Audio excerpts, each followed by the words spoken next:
ಒದಗಿಸಲಿಕ್ಕೆ ಅದರ ಹೊರತು ಅನುದಾನಗಳಿಲ್ಲ. ಇವತ್ತು ಮಳೆ ಬಂದ ಸಂದರ್ಭದಲ್ಲಿ ನೀರು ಸೋರಿಕೆಯಾಗಿ ಇವತ್ತು ವಿದ್ಯಾರ್ಥಿಗಳು ಪರದಾಡುವಂಥ ಸಂದರ್ಭಗಳು ಉಂಟು. ಅದನ್ನೆಲ್ಲ ಒಮ್ಮೆ ಪರಿಶೀಲಿಸಿ ಮೂಲಭೂತ ಸೌಕರ್ಯಕ್ಕೆ ಹೆಚ್ಚಿನ ಒತ್ತನ್ನು ಕೊಡುವಂಥ ಕೆಲಸ ಮಾಡಬೇಕು. ಅದರ ಜೊತೆಗೆ ಯೂನಿಫಾರ್ಮ್ ಎಂಬುದನ್ನು ಒಂದು ಶಿಸ್ತ ನಿಯಮವಾಗಿ ಒಂದು ಶಾಲೆ ನಡಿಬೇಕು.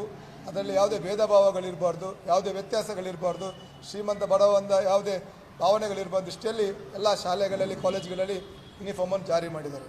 ಮತ್ತೊಮ್ಮೆ ಅವರು ಅದನ್ನು ಜನರ ದಾರಿ ತಪ್ಪಿಸುವಂಥ ಪ್ರಯತ್ನಗಳನ್ನು ಈ ರೀತಿಯ ಹಿಜಾಬ್ನ ಆದೇಶವನ್ನು ಹಿಂಪಡೆಯುವ ಮೂಲಕ ಮಾಡ್ತಿದ್ದಾರೆ. ಈ ಹಿಂದೆಯೂ ಕೂಡ ಭಾಳಷ್ಟು ಕಳೆದ 3 ವರ್ಷದಲ್ಲಿ ಸರ್ಕಾರದಲ್ಲಿ ಗೊಂದಲಾದ ಸಂದರ್ಭದಲ್ಲಿ ಜನರನ್ನು ದಾರಿ ತಪ್ಪಿಸುವಂಥ ಪ್ರಯತ್ನವನ್ನು ಮಾಡುವ ರೀತಿಯಲ್ಲಿ ಬೇರೆ ಬೇರೆ ರೀತಿಯ ಹೇಳಿಕೆಗಳನ್ನು ಕೊಡ್ತಾರೆ. ಅದರಲ್ಲಿ ಇದು ಕೂಡ ಒಂದಾಗಿದೆ. ಮೊನ್ನೆಯ ದಾವಣಗೆರೆ ಚುನಾವಣೆ ಸಂದರ್ಭದಲ್ಲಿ ಕೂಡ ಮತ್ತೊಮ್ಮೆ ಅಲ್ಪಸಂಖ್ಯಾತರನ್ನು ಓಲೈಕೆ ಮಾಡುವಂಥ, ಅವರನ್ನು ಪ್ಲೀಸ್ ಮಾಡುವಂಥ ಕೆಲಸ ಆಗಿದೆ. ಯಾಕಂತೇಳಿದರೆ ಮುಂದಿನ ಚುನಾವಣೆಗಳಲ್ಲಿ ಅಲ್ಪಸಂಖ್ಯಾತರು ಇವರನ್ನು ಕೈ ಬಿಡ್ತಾರಾ, ಅವ್ರು ಬೇರೆ MIM ಅಥವಾ ಮುಸ್ಲಿಂ ಲೀಗ್ನ ಮೂಲಕ ಒಂದು ಬೇರೆ ರೀತಿಯಲ್ಲಿ ಅವ್ರ ಸಂಘಟನೆಗಳನ್ನು ಮಾಡಿ ಕಾಂಗ್ರೆಸ್ಸಿಗೆ ಸಡ್ಡೊಡಿತಾರೆ ಎಂಬ ಭಯದ ಒಂದು ವಾತಾವರಣ ಇಲ್ಲಿ ನಿರ್ಮಾಣ ಆಗಿದೆ. ಒಟ್ಟಾರೆ ಅವರ ಸ್ವಾರ್ಥಕ್ಕಾಗಿ, ಅವರ ರಾಜಕೀಯ ಲಾಭಕ್ಕಾಗಿ ಇವತ್ತು ವಿದ್ಯಾರ್ಥಿಗಳ ಜೀವನದಲ್ಲಿ ಚೆಲ್ಲಾಟವನ್ನು ಆಡ್ತಿದ್ದಾರೆ.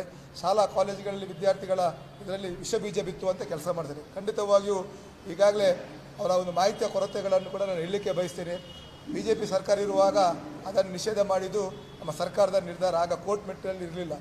ಆ ನಂತರ ಆ ವಿಚಾರವನ್ನು ಕೋರ್ಟಿಗೆ ಅವರು ಅದನ್ನು ಕೋರ್ಟ್ ಮೆಟ್ಟಿಲಿಗೆ ಹೋಗಿ ಕೋರ್ಟಲ್ಲಿ ಕೂಡ ಆದೇಶ ಸರ್ಕಾರದ ಪರವಾಗಿ ಆಗಿತ್ತು. ಈಗಾಗಲೇ ಸುಪ್ರೀಂ ಕೋರ್ಟಲ್ಲಿ ಅದು ಆದೇಶಕ್ಕೆ ಬಾಕಿ ಉಂಟು. ಒಂದು ಮ್ಯಾಟ್ರ್ ಸುಪ್ರೀಂ ಕೋರ್ಟಲ್ಲಿ ಆದೇಶಕ್ಕೆ ಬಾಕಿ ಇದ್ದಾಗ ಸರ್ಕಾರ ಯಾವುದೇ ನಿರ್ಧಾರಗಳನ್ನು ತಗೊಳ್ಳಿಕ್ಕೆ ಆಗುವುದಿಲ್ಲ, ಕಂಟೆಂಪ್ಟ್ ಆಫ್ ಕೋರ್ಟ್ ಆಗ್ತದೆ. ಅದರಿಂದಾಗಿ ಮತ್ತೊಮ್ಮೆ ನಮ್ಮ ಮಧು ಬಂಗಾರಪ್ಪನವರು ಅದೇ ರೀತಿ ಮುಖ್ಯಮಂತ್ರಿಗಳು ಸಂಬಂಧಪಟ್ಟ ಕಾನೂನಿನ ಅಭಿಪ್ರಾಯವನ್ನು ವಕೀಲರ ಹತ್ರ ಪಡೆದುಕೊಂಡು ಈ ರೀತಿಯ ಒಂದು ನಿರ್ಧಾರ ಮಾಡುವ ಮುಂಚೆ ತಿಳ್ಕೊಳ್ಳುವಂಥ ಒಂದು ಸ್ವಭಾವವನ್ನು ಅವ್ರು ಬೆಳೆಸಬೇಕಾಗ್ತದೆ. ಇಲ್ಲದಿದ್ದಲ್ಲಿ ಮುಂದಿನ ದಿನಗಳಲ್ಲಿ ಭಾಳಷ್ಟು ದೊಡ್ಡ ಹೋರಾಟಗಳಾಗ್ತದೆ ಅಂತ ನಾನು ಹೇಳಲಿಕ್ಕೆ ಬಯಸ್ತೇನೆ. ಖಂಡಿತವಾಗಿ ಒಂದು ವಿನಂತಿಯನ್ನು ಮಾಡ್ತೇನೆ.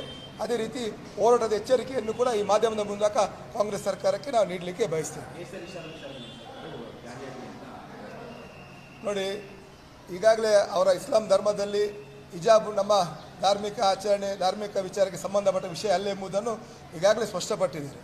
ಅದರಿಂದಾಗಿ ಹಿಜಾಬ್ ಧರಿಸಬೇಕೆಂಬ ಅವರ ಧರ್ಮದ ಇದರಲ್ಲಿ ಯಾವುದಿಲ್ಲ. ಅದರಿಂದಾಗಿ ಮುಂದಿನ ದಿನಗಳಲ್ಲಿ ಖಂಡಿತವಾಗಿಯೂ ನಮ್ಮ ಹಿಂದೂ ಬಾಂಧವರು ಕೇಸರಿ ಶಾಲ್ ಇರ್ಬೋದು, ಕೇಸರಿ ಪಂಚೆಯನ್ನು ಉಟ್ಕೊಂಡು ಹೋದಾಗ ಸಂದರ್ಭದಲ್ಲಿ ಮತ್ತಷ್ಟು ಗೊಂದಲಗಳಾಗಲಿಕ್ಕೆ ಸಾಧ್ಯಗಳುಂಟು. ಅದರಿಂದಾಗಿ ಆ ರೀತಿಯ ಗೊಂದಲಗಳಿಗೆ ಅವಕಾಶವನ್ನು ಕೊಡಬಾರ್ದು. ಅದನ್ನು ಕೊಟ್ಟರೆ ನೇರವಾಗಿ ಮುಂದೆ ಆಗುವ ಅನಾಹುತಗಳಿಗೆ ರಾಜ್ಯ ಸರ್ಕಾರವೇ ನೇರ ಹೊಣೆ ಅಂತ ನಾನು ಹೇಳಲಿಕ್ಕೆ ಬಯಸ್ತೇನೆ. ನ್ಯೂಸ್ ಫಸ್ಟ್, ನಿರ್ಭೀತಿಯಿಂದ ನಿಮ್ಮ ಪರವಾಗಿ.